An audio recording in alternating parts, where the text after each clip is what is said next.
Mark Cook, and this is the Radio Vision Network, and we got to talk about something that's really popular right now, right? We're talking about farm to table. You hear farm to table, farm to table, farm to table. You hear it all the time.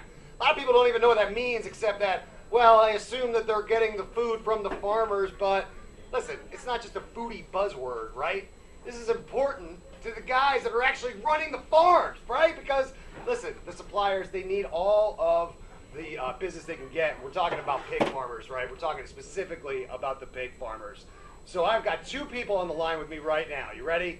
The first one is a master butcher and an author of a book called The Art of Cutting Beef, and she is amazing. Her name is Carrie Underley. Good morning, Carrie. Good morning.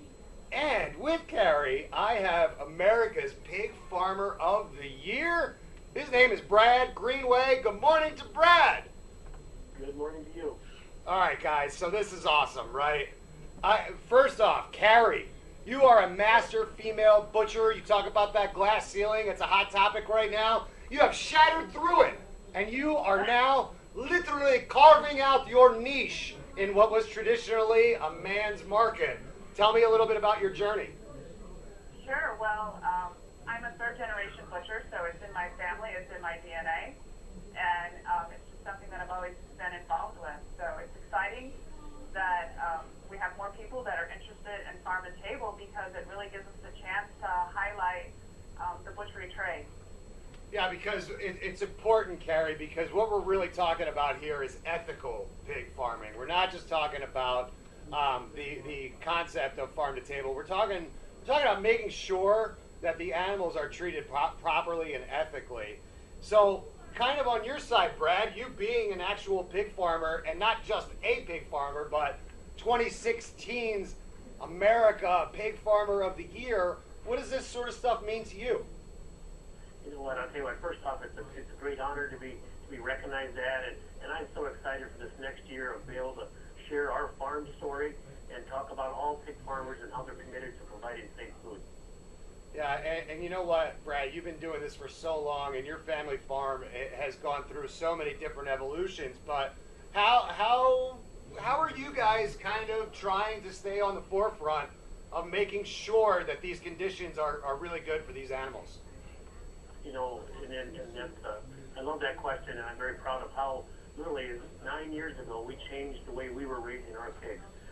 In South Dakota, we have a lot of weather extremes, and so we moved our pigs indoors, gave them, we could control the climate, make sure they got fresh feed, fresh water in front of them all the time, and so we work very close with our vet, and so the way we have changed our farm and the way so many pig farmers across the U.S. have changed their farm, and our ultimate goal is to have well cared for animals to provide safe food for the consumer.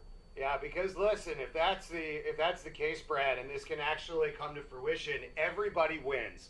The farms win, the consumer wins, the restaurants and businesses that are selling it win.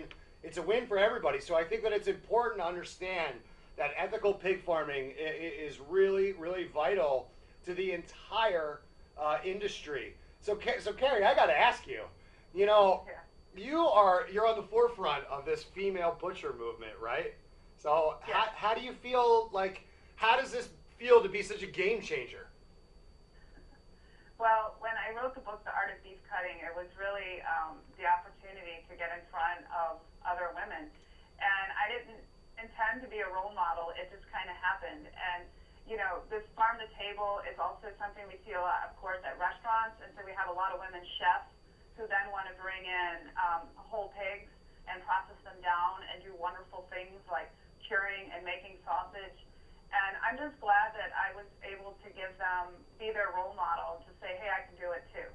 Yeah, it's really impressive, and you should be very, very proud because it's, like I said, it's very, very, very impressive. But, you guys, I'm sure you guys remember back in the 80s and early 90s, they had the ad campaign, pork was the other white meat, and it was really popular. Everybody loved the campaign, and it was successful. But over the years, things have kind of changed a little bit. And I just want you guys to talk about real quickly, why should Americans feel confident about the pork that they're buying? Because, look, they want to make sure that it's responsibly raised, it's high quality, and it's healthy for their families. So let's talk a little bit about that aspect of it. And I'll address that one first.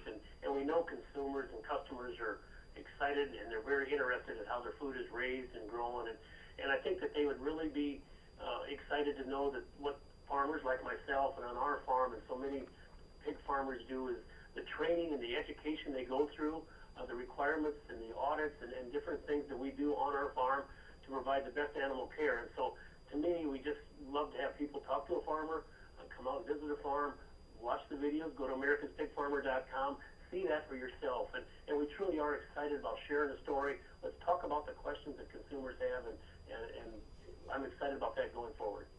Yeah, that's awesome. That website sounded great. It's americaspigfarmer.com? Yep, americanspigfarmer.com to get more information. Yeah, that's awesome. That's really easy. And listen, this is important stuff, so you should go check it out, americanpigfarmer.com. And you know, you guys were brought to us today by the National Pork Board, and that was really cool because, look, bacon is kind of taking over the world, right? You guys love bacon. Everybody loves bacon. Definitely, everybody loves bacon. You know, you were talking about the leanness of pork. So there are many varieties of pork out there now. So we have the lean, we have heritage pigs that tend to be a little fattier and tastier, just very different options. It's a very versatile industry. Yeah, Carrie, you're so right. I'll tell you, one of the things that I've been seeing a lot now of are these pork loin chops, which are great. They're all trimmed up. They're nice. They're ready to go for you. Throw in the grill or in the broiler. They're awesome. So I suggest everybody, hey, Brad, throw me that website one more time. The website to go to is americanspigfarmer.com. Awesome. Carrie Underly and Brad Greenway, I want to thank you guys so much for spending a few minutes with me this morning on Morning Coffee. Thank you very much for having us. Thank you. Yeah, you're quite welcome. So guys, ethical pig farming, this is important, so make sure you learn more about it. I got to take a quick break here on Morning Coffee, but you're not going anywhere because I'm going to be right back. Stay right there.